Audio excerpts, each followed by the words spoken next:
Hey there. You guys are going to enjoy this one. It's on Staph and skin health.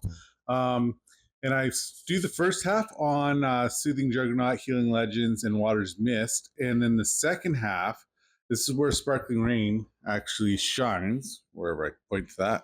Yeah, the Sparkling Rain shines on this one. It's I'll talk about it on the second half. You guys will enjoy this. I'm going to do an intermission. Um, Halfway through and tell you guys a little bit more about it. Hey, everybody, and welcome to today's deep dive. We're doing something a little different today and focusing on you guys, you blue-collar workers out there. Yeah, You're working hard all day long. Your skin takes a beating, and taking care of it is so important. it really is. We're going to be talking about how some natural products could maybe help with that, Yeah. and we're focusing specifically on Healing Legends, Water's Mist, and Soothing Juggernaut. Right. And what's really interesting is we're going to be looking at how they could actually be working on like a neurological level. Yeah, that's right. A lot of people think about skincare as, lotions and potions, but it's really fascinating how some ingredients can actually have an effect on the nervous system in your skin. Okay, so before we get into the products themselves, Yeah. can you give me a little crash course? Like, what's the connection between my skin and my nerves? Sure. So think about your skin. It's just this incredible network of sensors, Whoa, and it's packed with these nerve endings that are sending signals to your brain constantly really? about everything you touch, everything you feel, even the Mhm. temperature. So it's like a high-tech communication So system for my skin. it keeps you informed and protected. So if I touch something hot, like my nerves are what tell my brain, hey, get your hand away from there. Exactly, that's right. But it's not just pain, though. Right. These nerves are responsible for the sensation of pressure, itch, even pleasure. Wow. So they're pretty important. They are definitely a big deal. And the more we understand how this intricate network of nerves works, the better we can address those skin issues that go beyond just the surface. Right. So we've got some pretty fascinating research from the Journal of Investigative Dermatology. Oh, yeah. It really dives into the science behind all of this. Mm-hmm. And we're also going to look at this product called Water's Mist Salve. Okay. And it's marketed for soothing and protecting the skin. Sounds good. But before we get started, just a quick reminder from our friends over at the Canadian government. This is for general knowledge only, not a substitute for professional medical advice. Always a good disclaimer. If you've got specific concerns, consult with a healthcare professional. But we're all about empowering you with knowledge here. Yeah. All right, so let's dive right in. We're going to start with something that might surprise you. Did you know your skin has its own nervous system? Yeah, I mean, think about that for a second. A whole network of nerves just right there under the surface. It's incredible. And 3D imaging is letting us map those nerves in amazing detail now. Oh, yeah. And it reveals just how complex they really are. It's like creating a roadmap of your skin sensations. Exactly. This isn't just some abstract science either. Right. I mean, these nerve endings are why you feel things like dryness and itchiness or even pain. They're constantly sending signals to your brain about what's happening All the time. with your skin. Yeah, and especially important for anyone dealing with conditions like eczema or psoriasis. Those conditions often involve these very nerve endings that we're talking about. Yeah, And they lead to discomfort and Yeah. can even make it really difficult to work. absolutely. And here's where things get really interesting. Researchers are actually working on ways to image these nerve endings in a living person Why? in real time.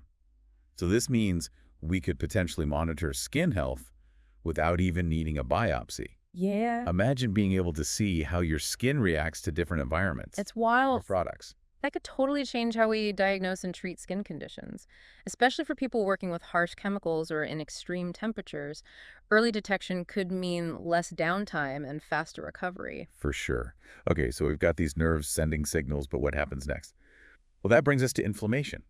It could be both a friend and a foe when it comes to your skin. Right. Think of inflammation as your body's way of kind of sounding the alarm. When something is wrong, it's a natural healing process. Right. But when it goes into overdrive, that's when we see problems. So the article Dynamic Trafficking Patterns of IL-17 producing GDT cells really goes deep on this. It talks about these specialized immune cells called GDT17 cells. And they play a key role in inflammatory skin conditions, especially psoriasis. And what's fascinating is that these cells are like little travelers. They move from your skin to your lymph nodes and back, Wow. influencing how your body responds to inflammation. So how does this translate to you working out there in the field? Well, knowing about these GDT17 cells and inflammation can help you make smarter choices about skincare. It also means you'll recognize when that itch or rash is more than just a minor annoyance. Yeah, you need a professional's attention. Exactly. Early intervention is key. And understanding the science behind inflammation can help you make those decisions confidently. Definitely. Now, on the flip side of inflammation, there's this fascinating molecule called the aryl hydrocarbon receptor, or AHR for short. Okay. Think of it like as a sort of guardian of your skin's health. And the really interesting thing is that AHR can be activated by natural compounds, like those found in some plants. So the article, Activation of Aryl Hydrocarbon Receptor Negatively Regulates Thymic Stromal Lymphopoietin, explains how this all works. Interesting. It seems like AH might help calm down inflammation in your skin. So specifically, it can reduce the production of a molecule called TSLP, which is involved in atopic dermatitis.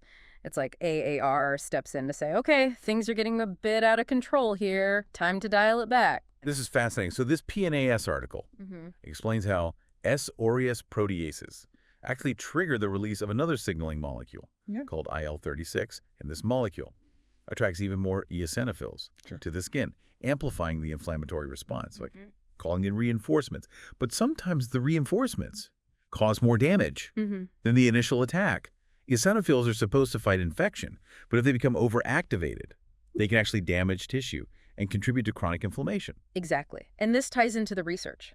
On psoriasis, we see how gamma delta T cells, another type of immune cell, produce IL-17, which contributes to the chronic inflammation in psoriasis. It's amazing how all these different triggers, bacteria, injury, even the body's own immune response can lead to this cascade of inflammation. It really is.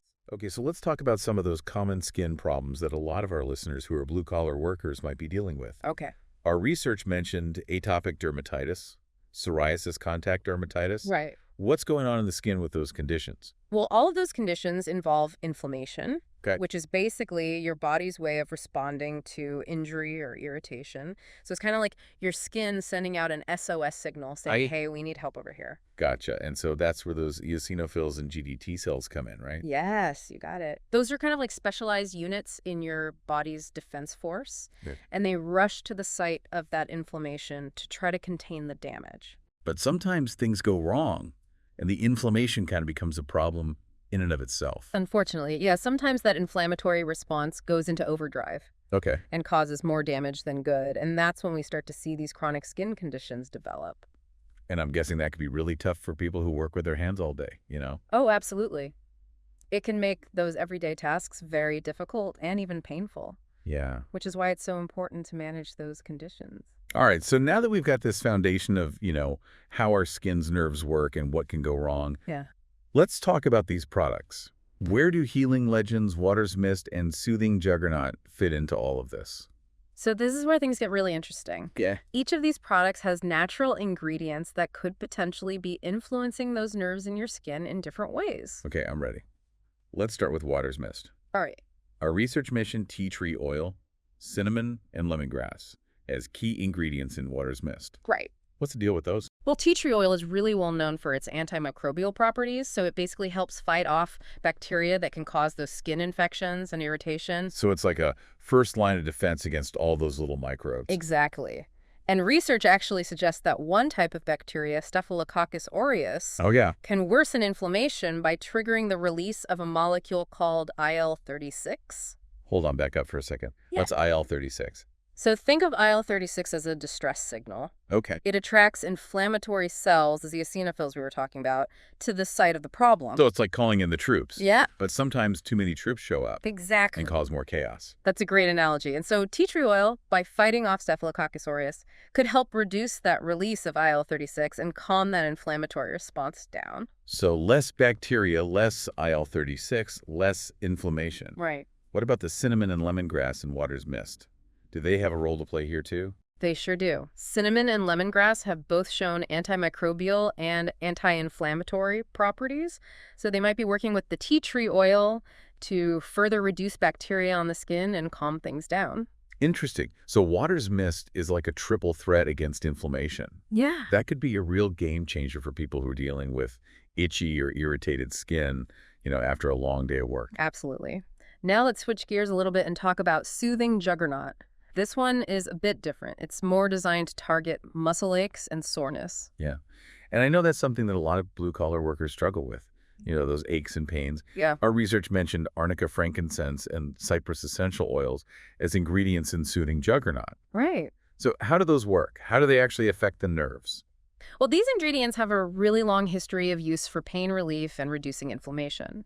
They've been used in traditional medicine for centuries. Well, what's the science behind it? How do they actually affect the nerves? So research suggests that these oils might actually be able to influence the transmission of pain signals along the nerve fibers. Wait, so they're like little traffic cops in there, In a way, yeah. redirecting the pain signals. Some studies show that certain compounds in these oils can actually interact with receptors on the nerve cells, Interesting. changing their activity and reducing the perception of pain. So they're like natural painkillers. It's an area of active research, but the evidence is pretty intriguing. That's incredible. Yeah. So soothing juggernaut could be a good option for, those days when your muscles are just screaming after a long day. Absolutely. And remember, it's not just about blocking those pain signals. These oils can also help reduce the inflammation that's often at the root of those aches and pains. Right, because inflammation can irritate those nerve endings Exactly. and make the pain even worse. Precisely. Yeah. So by tackling inflammation, these oils might be indirectly reducing those pain signals as well. It's like a two-pronged attack. That's right. Okay, so we've talked about water's mist. We've talked about soothing juggernaut. Yes. What about healing legends? Healing legends is designed to restore the skin barrier Right. and calm down nerve signals that can get kind of, overstimulated when your skin is irritated. Yeah, and that healthy skin barrier is really your first line of defense when it comes to any microbes, but especially staph. That makes sense. So, if you have a really strong barrier, it's going to be much harder for anything to really get in there. So what is it about healing legends that that gives it this barrier boosting power? Well, it has a lot of great ingredients: frankincense and myrrh, Oh, wow. aloe vera, and beeswax. I mean, that sounds like something you'd find in like an ancient apothecary.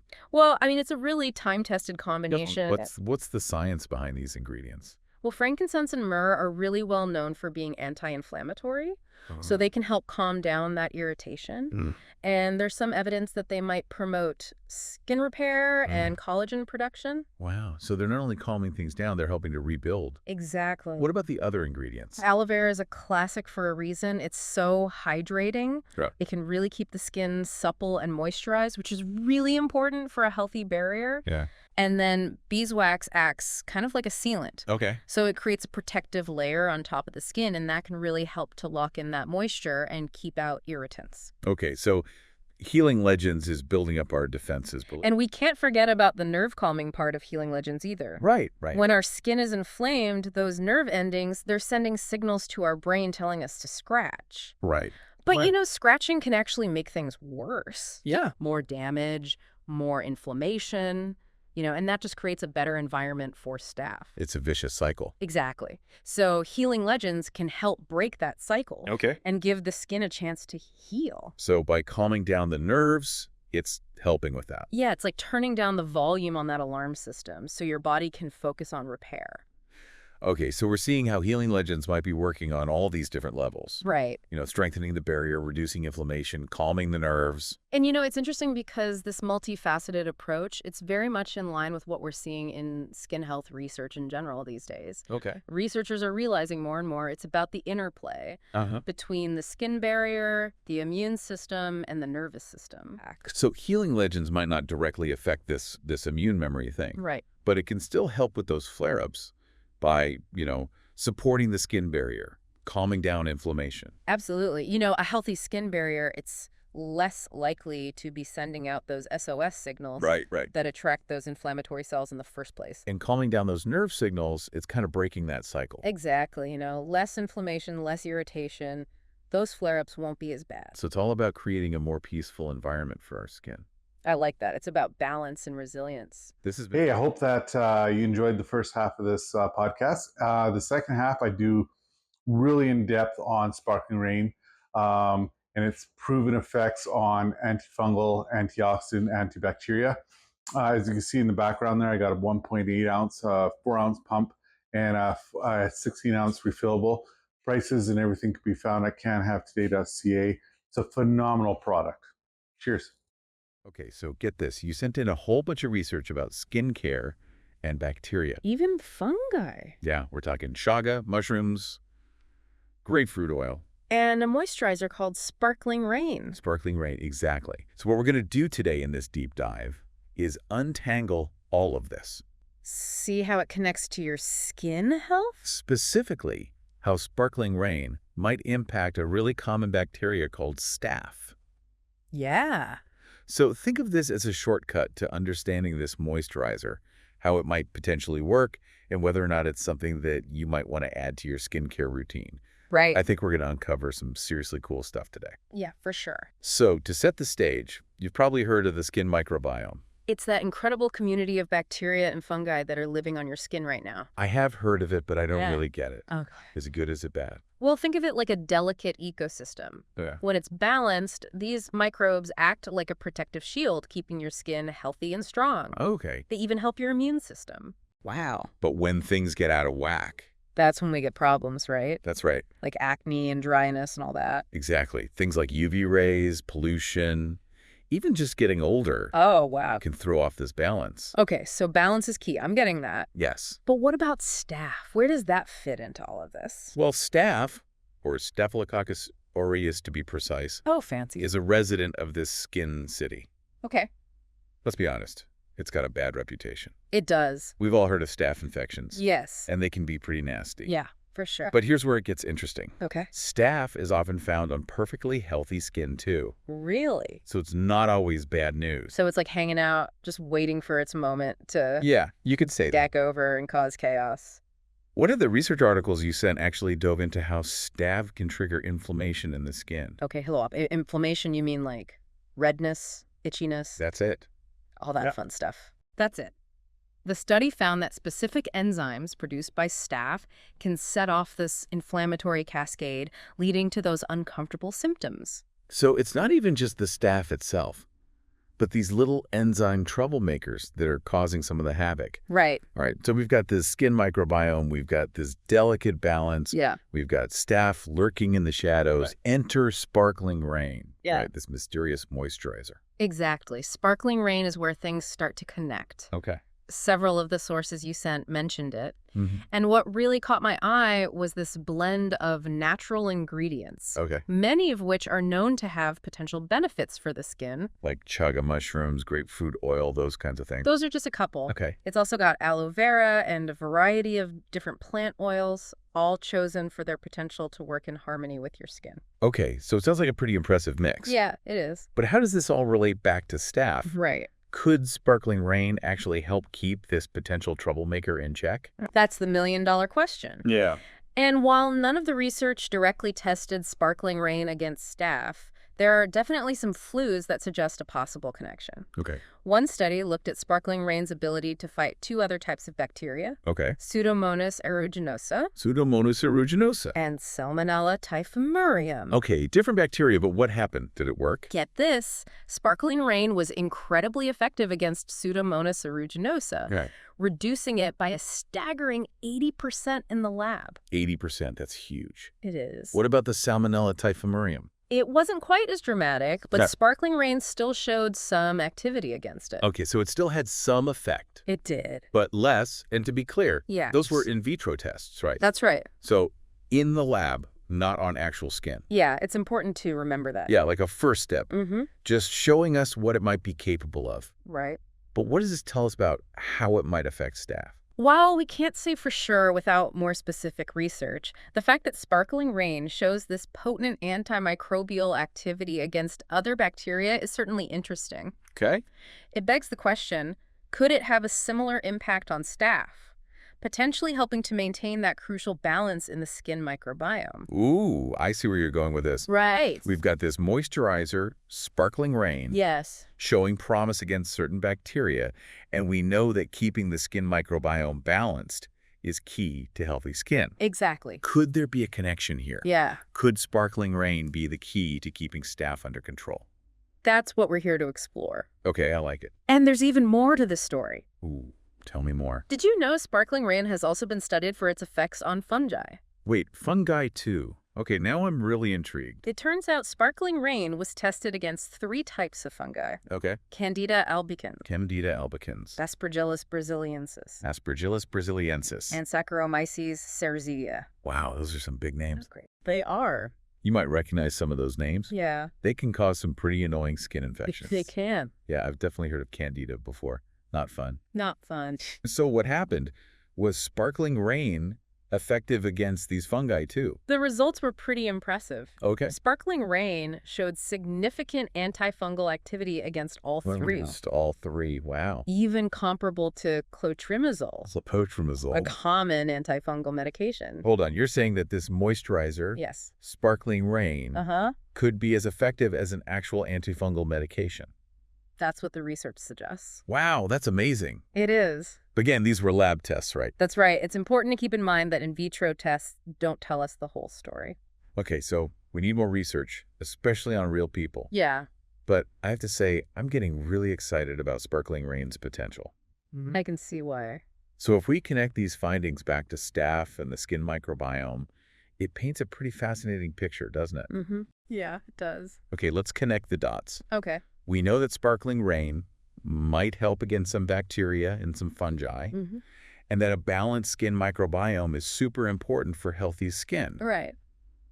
But how does it all come together? Remember how we talked about staph being opportunistic, just waiting for a chance to cause problems? Yes. Well, what if sparkling rain could actually help create an environment where staph is less likely to thrive? So instead of just fighting staph directly, Yeah. sparkling rain could be helping to keep the whole skin microbiome in balance so staph doesn't have that chance to take over. That's the idea. It's like creating a strong, healthy neighborhood where troublemakers are less likely to move in.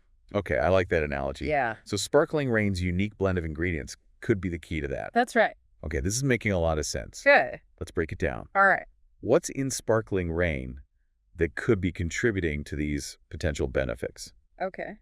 I know you mentioned chaga mushroom extract earlier. Yeah, that's a great place to start. Chaga mushroom extract has been used for centuries in traditional medicine, and modern science is starting to uncover its incredible properties. Okay. It's packed with antioxidants, which help protect your skin from damage caused by free radicals. Free radicals. Just pesky molecules that can lead to premature aging and other problems. Oh, I've heard of those. They're bad news. They are. So chaga mushroom extract could be one of those little superheroes that goes in and fights off those bad guys. Yeah, that's a good way to think about it. I like that. So it's helping to shield the skin from damage, keeping it healthy and resilient. Okay, so that's one good thing. What else? And there's more. Go on. Chaga is also known for its anti-inflammatory properties, which could help calm those red, itchy patches that often come with skin imbalances. So it's like a double whammy. Yeah, you could say that. Fighting damage and soothing irritation. Right. What about the grapefruit oil? I remember you mentioning that. Yeah. And its antimicrobial properties. That's right. Does that play a role here too? Yeah, grapefruit oil has been shown to be effective against a range of bacteria and fungi, potentially contributing to sparkling rain's ability to create that inhospitable environment for microbes that we were talking about earlier. Okay, so we've got the chaga extract protecting and soothing the skin, and the grapefruit oil potentially fending off these unwanted microbes. That's right. What about the other ingredients in there? I know there's aloe vera in sparkling rain too. Ah, aloe vera. A classic. A skincare classic. Yes. It's been used for centuries to soothe and heal the skin. And for good reason. For good reason, exactly. I mean, we all know it works, but... Aloe vera is known for its moisturizing and anti-inflammatory properties, which could help calm irritation and support the skin's natural healing process. So it's adding another layer of protection and comfort. Right. Okay, and I can't forget about all those plant oils. What are they doing in the mix? Those plant oils are essential for keeping your skin hydrated and supple. Sparkling rain includes oils like mango seed butter, olive oil, sweet almond oil, avocado oil, sunflower seed oil, and grapeseed oil. Wow, that's a lot. It is. That's like a whole salad in there. These oils are packed with emollients, Emollients. which help soften and smooth the skin. Okay. And they act as humectants, drawing moisture from the air to keep your skin hydrated. Wow. So it's like a super hydrating cocktail for your skin. It really is like a superfood smoothie for your skin. Yeah. And we know that hydration is so important for maintaining a healthy skin barrier, Absolutely. which is our first line of defense against any invaders. Exactly. Right. A well-hydrated skin barrier is much less likely to crack and let those pesky microbes in. Okay. So these plant oils could be playing a crucial role in keeping your skin strong and resilient, Okay. making it more difficult for staph to cause problems. Wow. It's amazing how all of these ingredients work together. It really is. It's like a carefully crafted symphony of skin-loving components, each one playing its own specific role to create this healthy, balanced environment. I like that analogy. Like you. It really highlights how a holistic approach to skincare can make a difference. Okay. It's not just about targeting one specific problem, but about supporting the overall health and resilience of your skin. So we're not just talking about fighting staph. We're talking about creating a skin environment where staph doesn't even stand a chance. Exactly. And that brings us back to the importance of the skin microbiome, Yeah. right? Remember, when that delicate ecosystem is in balance, your skin is naturally more resistant to problems. All right, so sparkling rain might help fight off some microbes directly with ingredients like grapefruit oil, Right. but it's also supporting the skin's overall health and resilience with things like the chaga mushroom extract, aloe vera, and all those amazing plant oils. That's right. Okay, that makes a lot of sense. You know what's really interesting is that one of the research articles you sent dug deep into how staph can actually trigger inflammation in the skin. Right, those little enzyme troublemakers. Exactly, and it really highlighted the role of these specific enzymes produced by staph. They can set off this chain reaction in the skin, leading to that redness and itchiness and sometimes even pain that we associate with inflammation. Right, and we talked about how sparkling rain's ingredients like chaga mushroom extract and aloe vera could help soothe that inflammation. Precisely. And those ingredients, along with the plant oils in there, could really help calm things down and support the skin's natural healing process. Okay, that makes sense. But is there anything in the research that specifically connects sparkling rain to reducing inflammation caused by staph? You know, while the studies that you provided didn't directly test sparkling rain against staph-induced inflammation, remember they did show it had some pretty impressive effects against other bacteria and fungi. Right, like that 80% reduction in Pseudomonas aeruginosa. Exactly. And its effectiveness against those microbes, combined with its anti-inflammatory ingredients, suggests that it could potentially help with staph-related inflammation as well. So it's like a two-pronged approach, potentially keeping staph in check, and then also calming the inflammation that it might cause. That's a great way to put it. That's pretty cool. It is, and it highlights, how important it is to look at skincare holistically. It's not just about targeting one specific problem, but about supporting the overall health and balance of your skin. Right. Okay, I'm with you. But let's be real. You sent over a whole stack of research, and I'm sure there's some nuances that we haven't even touched on yet. You're right. There's always more to explore. Of course. For example, one of the studies that you sent mentioned something really interesting about nerve endings in the skin.